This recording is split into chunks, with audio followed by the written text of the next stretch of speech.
नमस्कार, यूपी 9 बजे में आप सभी का स्वागत है। मैं हूं नीलू। करते हैं खबरों की शुरुआत। सबसे पहले खबर बुलंदशहर से, जहां पर बुजुर्ग की हत्या हो गई है। मस्जिद परिसर में बुजुर्ग की हत्या की गई है। किसी पुरानी रंजिश के बाद हत्या की आशंका जताई जा रही है। 2 हमलावरों ने इद्रिस को गोली मारी। जिस शख्स का कत्ल किया गया है, हत्या की गई, उसका नाम इद्रिस था। यह पूरा मामला थाना खुर्जा नगर कोतवाली क्षेत्र का बताया जा रहा है, जहां पर एक शख्स की मस्जिद परिसर में ही हत्या कर दी गई है। कोई पुरानी रंजिश, हत्या की आशंका ऐसी के पीछे बताई जा रही है कि कोई पुरानी रंजिश का मामला हो सकता है। 2 हमलावरों ने इद्रिस को गोली मारी है, वो भी मस्जिद परिसर के अंदर। फिलहाल पुलिस इस पूरे मामले की छानबीन कर रही है। तो बुलंदशहर का यह मामला है। मस्जिद परिसर में ही एक व्यक्ति की हत्या कर दी गई है। बताया जा रहा है कि गोली मारकर हत्या इस व्यक्ति की गई। नाम इसका इद्रिस है। 2 व्यक्ति आए, गोली मारकर हत्या की गई। कोई पुरानी रंजिश हत्या के पीछे की वजह बताई जा रही है। बातचीत करने के लिए प्रशांत इस वक्त हमारे साथ जुड़ गए हैं। प्रशांत, पूरी खबर जरा बताइए, कौन है ये शख्स, किस तरह से इसकी हत्या की गई और फिलहाल इस पूरे मामले में पुलिस क्या कार्रवाई कर रही है? जी देखिए, जिस तरीके से बताया जा रहा है कि फजर की नमाज पढ़ने के बाद शख्स अपने घर के लिए वापस जा रहा था।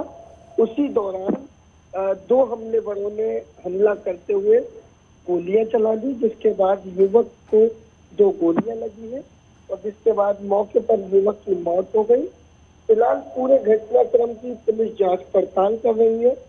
वहीं एसएसपी श्लोक कुमार सिंह का दावा है कि कोई सरफराज नाम के युवक ने इन पर हमला किया था और इनके परिजनों ने लिखित तहरीर दी है। ठीक है प्रशांत, बहुत बहुत शुक्रिया आपका जानकारी देने के लिए। तो एक शख्स की मस्जिद परिसर में ही गोली मारकर हत्या कर दी है। अब पुलिस इस पूरे मामले की छानबीन में जुटी है।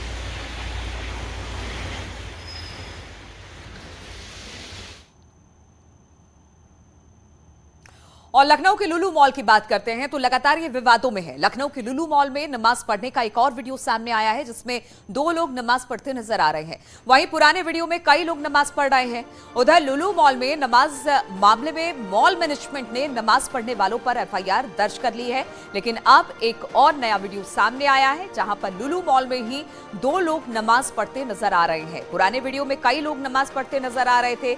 हम आपको बता दें कि कल नमाज पढ़ने के मामले में मॉल मैनेजमेंट ने नमाज पढ़ने वालों पर एफआईआर दर्ज की थी और आज एक और नया वीडियो सामने आया है।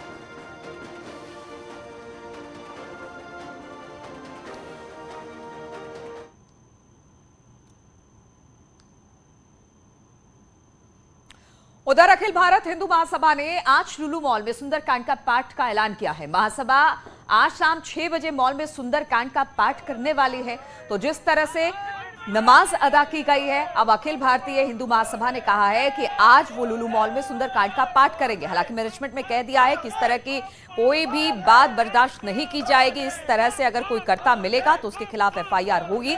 जिस तरह से नमाज पढ़ने के मामले में कुछ लोगों पर एफआईआर दर्ज की है, लेकिन इसके बावजूद हिंदू महासभा ने आज लुलु मॉल में सुंदरकांड का पाठ पढ़ने का ऐलान किया है। आज शाम 6 बजे मॉल में सुंदरकांड पढ़ने की बात हिंदू महासभा ने की है।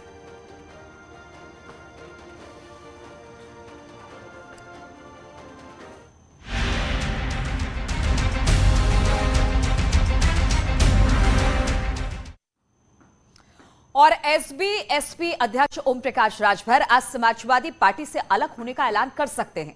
राजभर और अखिलेश के बीच रिश्ते ठीक रही हैं, लेकिन अब तल्खी और ज्यादा बढ़ गई है। पहले ओम प्रकाश राजभर ने अखिलेश यादव को एसी वाला नेता बताया, एसी से बाहर आकर राजनीति करने की नसीहत दी। अब समाजवादी पार्टी की ओर से कहा गया है कि ओम प्रकाश राजभर जिस गाड़ी में चलते हैं वो समाजवादी पार्टी की है।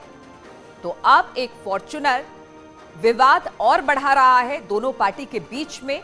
और ये जो तस्वीरें हम आपको दिखा रहे हैं उसी फॉर्च्यूनर की है, क्योंकि समाजवादी ने इसकी डिटेल्स दी है और कहा है कि हमारी तरफ से ये राजभर को दिया गया था, जिस पर राजभर सवारी करते हैं। और समाजवादी पार्टी ने एक फॉर्च्यूनर गाड़ी की डिटेल जारी की है। डिटेल देखने के बाद पता चला कि इस गाड़ी में एसपी के मुखिया ओपी राजभर चलते हैं। आप इस गाड़ी की तस्वीरें देख रहे हैं। बताया जा रहा है कि गठबंधन के दौरान समाजवादी पार्टी ने ओम प्रकाश राजभर को गाड़ी गिफ्ट में दी थी, लेकिन अब गाड़ी की डिटेल जारी होने पर तल्खी और ज्यादा बढ़ गई है। हालांकि गाड़ी की तस्वीरें मीडिया में आने पर उस जगह से गाड़ी को गायब कर दिया गया। वो भी तस्वीरें हम आपको दिखा रहे हैं 2 तस्वीरों के जरिए कि पहले जहां पर गाड़ी खड़ी थी अब वहां पर गाड़ी दिखाई नहीं दे रही है, यानी गाड़ी को गायब कर दिया गया है। उधर एसबी ने एसपी की ओर से कार दिए जाने का खंडन किया है।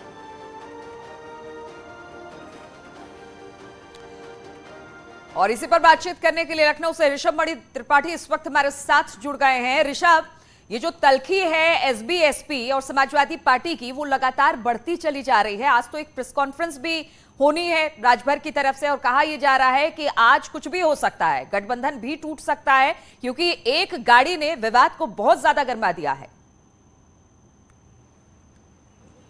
देखिए, हम उसी अपार्टमेंट में मौजूद हैं जहां पर ओम प्रकाश राजभर जो एसबी एसपी के अध्यक्ष है उनका फ्लैट है। वहीं पर भी कुछ देर में प्रेस कॉन्फ्रेंस आयोजित की जाएगी। लेकिन एक बात बिल्कुल साफ हो जाती है, जैसे ही विधानसभा चुनाव के परिणाम उत्तर प्रदेश में आए उसके बाद से एक बात साफ हो गई कि all is not well between Samajwadi party और एसबी एसपी। अब समय समय पर ओम प्रकाश राजभर के स्टेटमेंट आते रहते हैं। वो कहते हैं अखिलेश यादव को एयर कंडीशन से निकलना चाहिए, उनको जमीन पर आना चाहिए, उनको सड़क पर आना चाहिए, लोगों से कनेक्ट करना चाहिए। कई बार ऐसा महसूस होता है कि अखिलेश यादव उनकी बातों को इग्नोर कर रहे हैं। गाड़ी वाला विवाद हम अपने दर्शकों को दिखा ही रहे हैं। अभी राष्ट्रपति चुनाव को लेकर के जब विपक्ष के राष्ट्रपति प्रत्याशी यशवंत सिन्हा लखनऊ आते हैं तो जो इनका दूसरा घटक दल है समाजवादी पार्टी के साथ में है, जयंत चौधरी को बुलाया जाता है, आरएलडी को, उनको स्टेज पे बिठाया जाता है। लेकिन ओम प्रकाश राजभर कहते हैं कि उनको नहीं बुलाया गया। यहां से ये तलखी, ये खाई और गहराती चली जाती है। और इसके बाद अब ये गाड़ी का विवाद आ जाता है कि राजभर जिस फॉर्च्यूनर से चलते हैं वो समाजवादी पार्टी की ओर से दी गई। हालांकि एसबी एसपी की ओर से सफाई दी गई कि वो फॉर्च्यूनर से नहीं, वो इनोवा गाड़ी से चलते हैं। तो अब जो ऑफिशियल प्रेस कॉन्फ्रेंस अभी ओम प्रकाश राजभर कुछ देर में करेंगे। हालांकि हमें यह बताया गया है राष्ट्रपति चुनाव को लेकर के उनकी पार्टी का क्या स्टैंड है इसके ऊपर होगी। लेकिन जाहिर सी बात है पूरी मीडिया यहाँ मौजूद है और सपा के साथ उनके रिश्तों पर, उनकी प्लानिंग पर तमाम ऐसे सवाल होंगे जिससे हो सकता है कुछ जवाब ऐसे हैं कि बड़ी खबर बने, हेडलाइंस बने उत्तर प्रदेश और देश के लिए। बिल्कुल ऋषभ, यही बात हमने देखी थी कि किस तरह से चचा शिवपाल के साथ भी इसी तरह की तल्खी थी, लेकिन दोनों में से कोई बोलने को तैयार नहीं है कि दिक्कत क्या है। इनडायरेक्ट वे में दोनों अपनी बातें करते हैं और इसी तरह से राजभर को भी हमने देखा इनडायरेक्ट वे में बहुत तरह की बातें होती हैं। समाजवादी पार्टी भी अचानक गाड़ी के डिटेल्स डाल देती है, यानी सब कुछ ठीक नहीं है, ये हम मान के चले। जी हाँ, बिल्कुल। देखिए, समय समय पर शिवपाल यादव अखिलेश को नसीहत देते देखे जा सकते हैं, ओम प्रकाश राजभर नसीहत देते देखे जा सकते हैं, लेकिन अभी कोई खुल के सामने नहीं आ रहा है। लेकिन अब आज जो प्रेस कॉन्फ्रेंस होनी है, ऐसा माना जा रहा है कि आज शायद वो फ्रंट पर आएंगे ओम प्रकाश राजभर। जैसी चर्चा भी चल रही है कि वो गठबंधन को लेकर कोई बड़ा बयान दे सकते हैं, राष्ट्रपति चुनाव के लिए होगा, ये तो उन्होंने साफ कहा ही है। तो आज की प्रेस कॉन्फ्रेंस काफी अहम हो जाती है सपा और एसबी एसपी के गठबंधन को लेकर के। ओम प्रकाश राजभर का क्या रुख होगा? राष्ट्रपति चुनाव में विपक्ष पूरी मेहनत कर रहा है, हर चुनाव में दोनों पक्ष विपक्ष अपनी तरफ से मेहनत करते ही हैं, लेकिन आज ओम प्रकाश राजभर का ऑफिशियल रुख क्या होगा वो इस गठबंधन के भविष्य को जरूर तय करता दिखाई ठीक है, इस प्रेस कॉन्फ्रेंस का हमें भी इंतजार रहेगा। जैसे ही शुरू होती है प्रेस कॉन्फ्रेंस हम दोबारा आपके पास आएंगे। फिलहाल बहुत बहुत शुक्रिया आपका ऋषभ हमारे साथ जुड़ने के लिए। और रायबरेली में धान लगाने के विवाद में 2 परिवारों के बीच मारपीट हो गई, जिसके बाद एक परिवार की दबंग महिला ने दूसरे पक्ष की युवती की लाठी डंडों से जमकर पिटाई कर दी, साथ ही एक महिला को दौड़ा भी दिया। पिटाई का वीडियो सोशल मीडिया पर वायरल हो रहा है। वहीं पुलिस ने मामला दर्ज कर लिया है। घटना सालौन कोतवाली के ख्वाजापुर की बताई जा रही है, जहां पर धान लगाने को लेकर 2 पक्षों में विवाद हुआ और इसके बाद एक दबंग महिला को आप देख सकते हैं किस तरह से एक युवती को जबरदस्त तरीके से उसने लाठी से पीटा।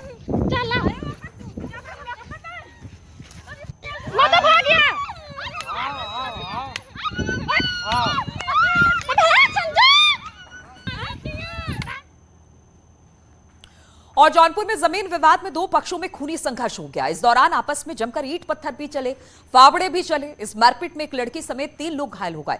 बदलापुर के हिम्मतपुर गांव का यह घटना बताया जा रहा है, जहां पर सभी घायलों को सीएससी में एडमिट करा दिया है, जहां पर लड़की की इस वक्त हालत गंभीर है और इसे देखते हुए जिला अस्पताल उसे रेफर कर दिया गया है।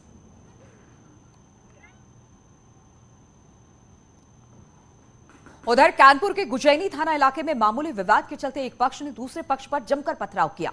इस दौरान पथराव में एक गाड़ी क्षतिग्रस्त हो गई। पथराव की घटना एक शख्स ने अपने मोबाइल में कैद कर ली।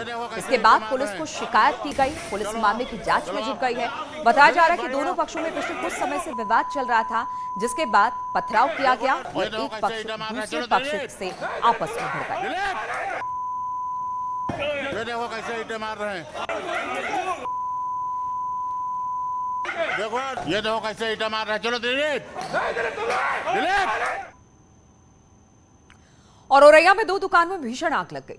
चश्मे और पनीर की दुकान में यह आग लगी। इस हादसे में लाखों का सामान जलकर खाक हो गया। दमकल की गाड़ियों ने मौके पर पहुंचकर काफी मशक्कत के बाद आग पर काबू पाया। सदर कोतवाली क्षेत्र के होमगंज मोहल्ले का यह हादसा बताया जा रहा है, जहां पर लाखों का सामान जलकर खाक हो गया। सदर कोतवाली के 2 दुकानों में यह भीषण आग लगी, जिसमें रखा सारा सामान जलकर इस आग में खाक हो गया।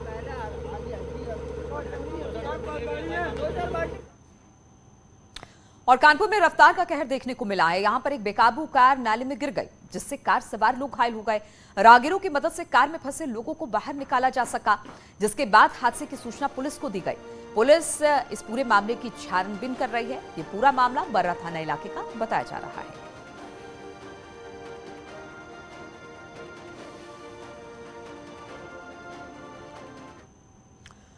और हमीरपुर में चोरों के हौसले काफी बुलंद है। चोरों ने बीती रात 3 ट्रैक्टरों की बैटरी की चोरी कर ली है। चोरी की तस्वीरें सीसीटीवी कैमरे में कैद हो गई। 2 लड़कों ने इस चोरी को अंजाम दिया। ट्रैक्टर से बैटरी निकालने के बाद दोनों युवक बाइक में बैटरी रखकर फरार हो गए। घटना मजगावा के जड़ाखर की बताई जा रही है, जहां पर ट्रैक्टर से बैटरी चुराता हुआ यह वीडियो अब सामने आया है।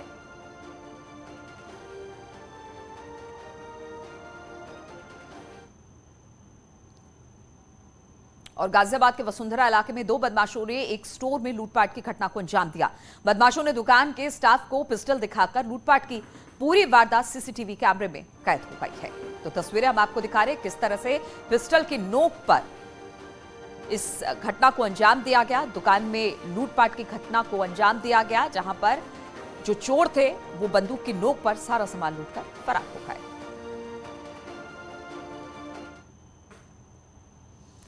और गंगा एक्सप्रेसवे को एनवायरमेंट क्लियरेंस मिल गया है। प्रदेश के औद्योगिक विकास मंत्री नंदगोपाल नंदी ने ट्वीट कर इस बात की जानकारी दी। ट्वीट में उन्होंने लिखा कि देश के यशस्वी प्रधानमंत्री आदरणीय नरेंद्र मोदी और प्रदेश के कर्मयोगी मुख्यमंत्री योगी आदित्यनाथ के नेतृत्व में नए भारत का नया उत्तर प्रदेश हर गुजरते दिन के साथ तरक्की के नए आयाम छू रहा है। गंगा एक्सप्रेसवे को एनवायरमेंट क्लियरेंस मिलना विकास परियोजनाओं की निश्चित समय अवधि में पूर्ण करने की हमारी प्रतिबद्धता का प्रमाण है। उत्तर प्रदेश के उत्तम से सर्वोत्तम प्रदेश बनाने की यात्रा में यह अवसर बेहद विशिष्ट है। इस उपलब्धि पर मैं उत्तर प्रदेश की जनता को हार्दिक बधाई देता हूं। भारत सरकार और माननीय प्रधानमंत्री जी के प्रति कृतज्ञता ज्ञापित करता हूं।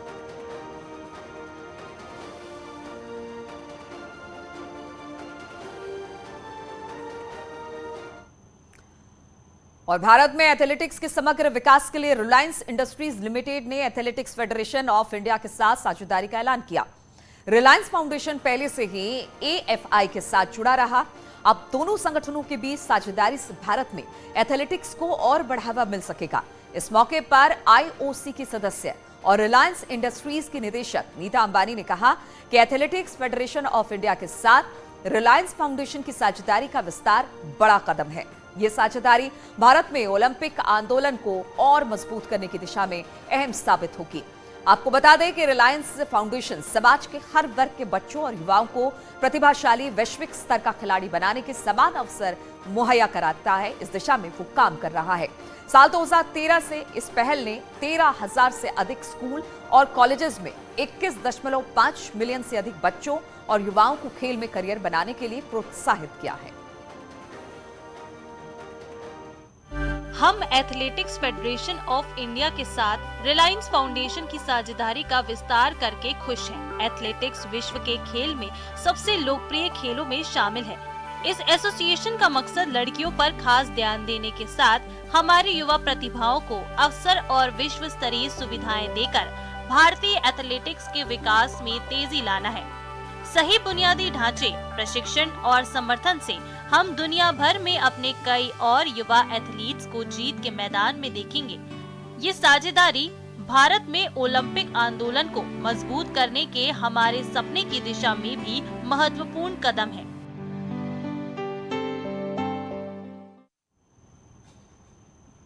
और रुकेंगे यहाँ पर छोटे से ब्रेक के लिए, फौरन लौटते हैं।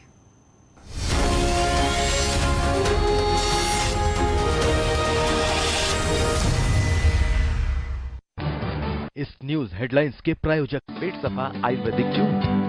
पेट सफा, हर रोग दफा।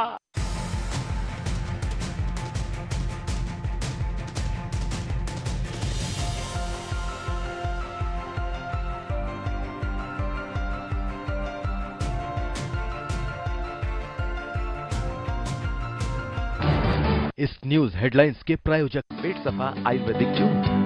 पेट सफा, हर रोग दफा। खाक हो गई। फतेहपुर में बिंदगी पुलिस पर लापरवाही का आरोप लगा है, जहां तेज रफ्तार पिकअप ने युवक को कुचल दिया और युवक काफी देर तक सड़क पर पड़ा तड़पता रहा, लेकिन पुलिस सिर्फ देखती ही रही।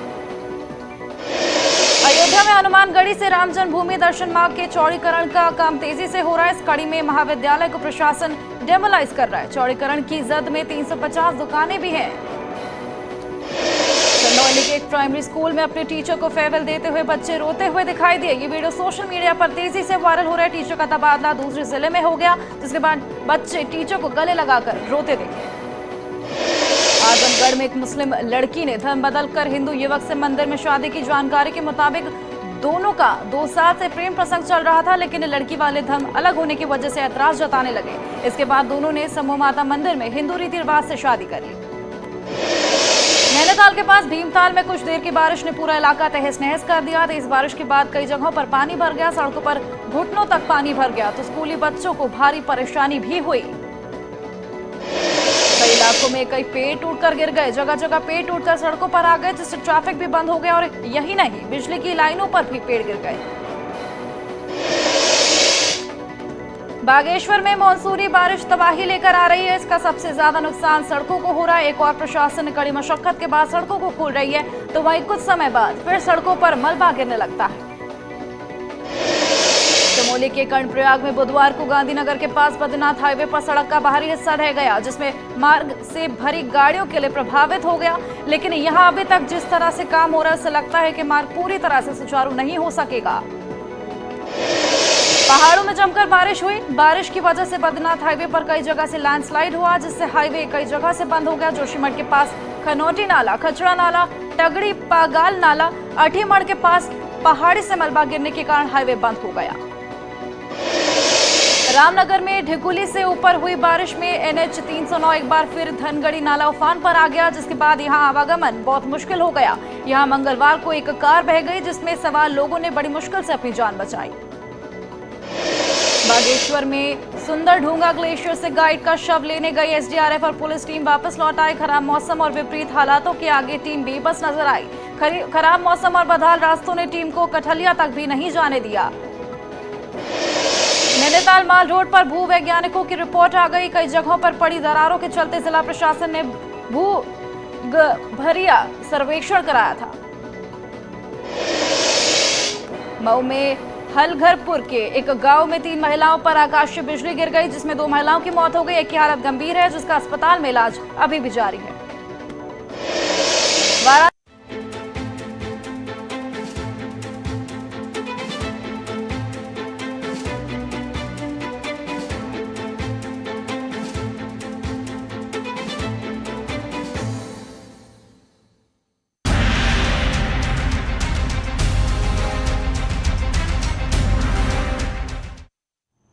और खबर बरेली से, जहां पर बीजेपी नेता पर हमले के मामले में पुलिस ने 4 नामजद आरोपियों को गिरफ्तार कर लिया है। इस मामले में 5 लोगों के खिलाफ नामजद FIR दर्ज की गई थी। आपको बता दें कि बीजेपी नेता पर मस्जिद के सामने तलवार से हमला किया गया। इस हमले का CCTV फुटेज भी सामने आया है। घायल बीजेपी नेता को निजी अस्पताल में भर्ती करा दिया गया है और अब इस में 4 लोगों की गिरफ्तारी हो गई है, जबकि एक अब भी फरार है, क्योंकि 5 लोगों के खिलाफ नामजद FIR दर्ज कराई गई इस पूरे मामले में।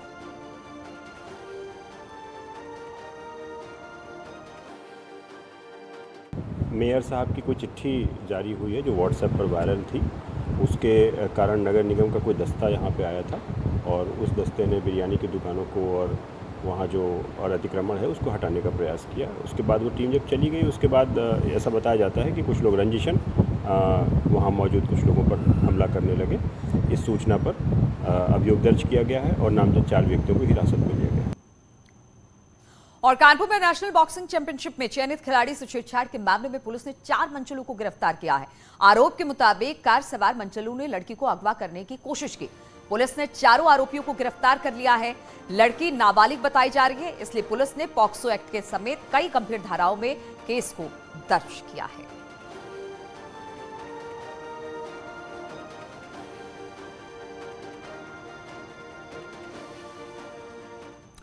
और कानपुर में गैंगस्टर विकास दुबे के असलाह बहाली में पूर्व एडीएम वेद प्रकाश वर्मा को एसआईटी जांच में दोषी पाया गया। वेद प्रकाश वर्मा अब रिटायर हो चुके हैं।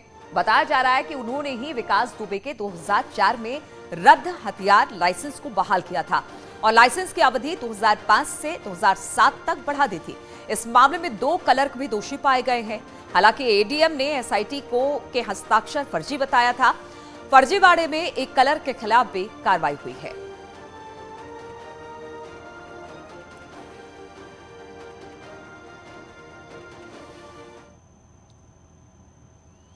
और सोनभद्र में बाइक सवार बदमाशों ने 2 पत्रकारों की गोली मार दी। फायरिंग करने के बाद बदमाश वहां से भाग निकले। गोलीबारी की इस घटना से पूरे बाजार में इस वक्त हड़कंप है। स्थानीय लोगों ने घायलों को अस्पताल में एडमिट कराया, जहां से उन्हें डॉक्टरों ने हायर सेंटर यानी कि वाराणसी ट्रॉमा सेंटर रेफर कर दिया। दोनों फिलहाल खतरे से बाहर हैं। पुलिस ने मामले की छानबीन शुरू कर दी है। खलियारी में 2 पत्रकार श्याम सुंदर पांडे और वीरशंकर पांडे चाय की दुकान पर बैठे हुए थे। उसी दौरान रात लगभग 8:30 बजे बाइक सवार 2 बदमाशों द्वारा उनके ऊपर फायर किया गया है, जिसमें श्याम सुंदर के हाथ में गोली लगी हुई है और वीरशंकर पांडे के भौं के पास जो है को छूते हुए गोली निकल गई। दोनों व्यक्ति जो है खतरे से बाहर हैं। दोनों को उपचार हेतु जिला अस्पताल लोहड़ी रेफर कर दिया गया है। अभियोग पंजीकृत करके आवश्यक कार्रवाई की जा रही है। और अब बात ज्ञानवापी मामले की करें तो इससे जुड़ी 2 अहम सुनवाई आज होनी है। पहली सुनवाई इलाहाबाद हाईकोर्ट में होगी और दूसरी सुनवाई वाराणसी जिला कोर्ट में होगी। इलाहाबाद हाईकोर्ट में मस्जिद कमेटी और वक्फ बोर्ड की तरफ से पक्ष रखा जाएगा। वहीं वाराणसी कोर्ट में आज भी हिंदू पक्ष अपनी दलीलें पेश करने वाला है। कल हुई सुनवाई के दौरान हिंदू पक्ष ने सुप्रीम कोर्ट में नजीरों का हवाला दिया था, तो आज 2 अलग अलग कोर्टों में ज्ञानवापी को लेकर सुनवाई होनी है, जिसमें एक तरफ मुस्लिम पक्ष अपनी दलीलें रखेगा तो दूसरी तरफ हिंदू पक्ष अपनी दलीलें आज रखने वाला है।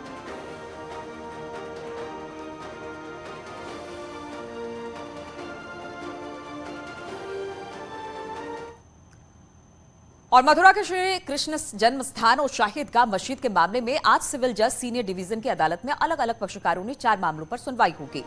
सुनवाई होने वाले केसों में मुख्य रूप से रंजना अग्निहोत्री, राजेश माहेश्वरी और महेंद्र प्रताप सिंह के केस शामिल है। श्री कृष्ण जन्मस्थान और शाहिदगाह प्रकरण में विभिन्न पक्षकारों ने श्री कृष्ण जन्मस्थान की 13.37 एकड़ जमीन को लेकर दावा किया है।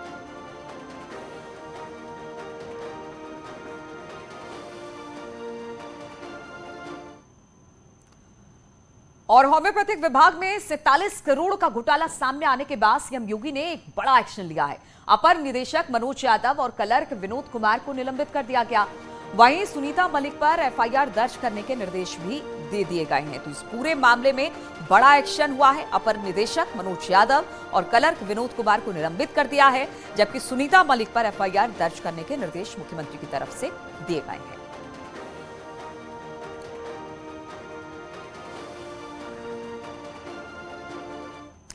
तो यहां पर रुकेंगे छोटे से ब्रेक के लिए। ब्रेक के बाद भी खबरों का सिलसिला लगातार जारी है।